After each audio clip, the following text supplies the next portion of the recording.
रहे थे, लेकिन जब हिंदू कोड बिल पार्लियामेंट में आने की नौबत आई और महिलाओं को उसमें अधिकार देने का विषय जो था,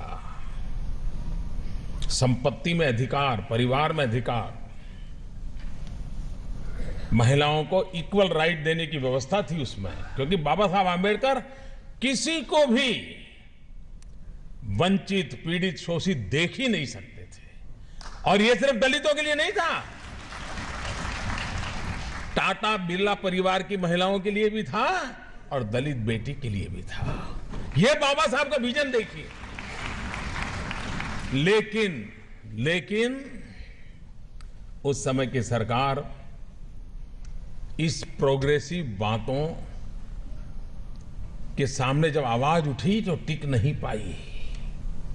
सरकार दब गई कि भारत में ऐसा कैसे हो सकता है कि महिलाओं को संपत्ति का अधिकार देंगे, वो तो बहू बन करके कहीं चली जाती हैं तो फिर पता नहीं क्या हो जाएगा, समाज में कैसा बिखराव, ये सारे डर पैदा हुए।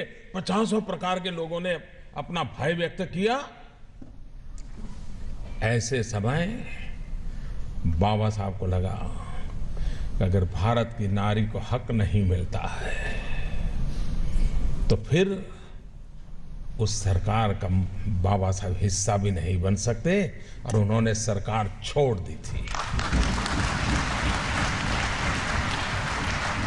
और जो बातें बाबा साहब ने सोची थी वो बाद में समय बदलता गया, लोगों की सोच में भी थोड़ा सुधार आता गया। धीरे धीरे कभी एक चीज सरकार ने मान ली, कभी दो मान ली, कभी एक आई, कभी दो आई। धीरे करके बाबा साहब ने जितना सोचा था वो सारा बाद में सरकार को स्वीकार करना पड़ा। लेकिन बहुत साल लग गए, बहुत सरकारें आके चली गई।